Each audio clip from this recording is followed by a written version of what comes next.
Hello, welcome to 1 Minute Wiser. This is Christy Bridges, and today we're looking at Matthew 16, verse 5 through 12.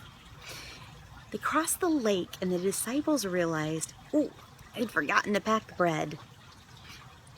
About the same time, Jesus said, "Watch out. Beware the yeast of the Pharisees and Sadducees." His mind was still back on shore, thinking about that encounter. The disciples, they began to argue with each other because they hadn't brought bread. Jesus said, You have so little faith.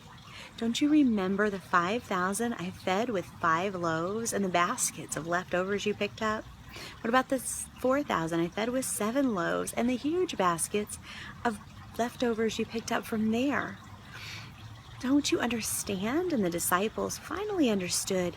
He wasn't talking about the yeast and bread, but about the deceptive teaching of the Pharisees and Sadducees.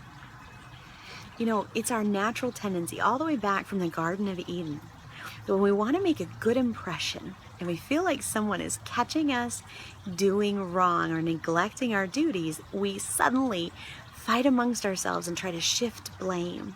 So the disciples, they're in this situation where they're realizing, maybe they're a little hangry too, but they're realizing somebody should have thought. And they want to fight over this bread. Jesus points them back to the spiritual matters that are going on. So let's think for a second. What have you seen today on the news, in your social media feed, in the headlines that flash across your screen? What have you heard today when you've heard people talking?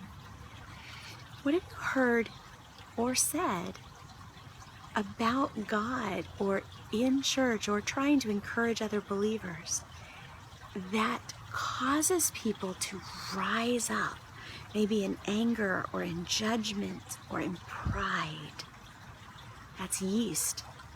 It's not godly. Toss it out. Talk to you tomorrow.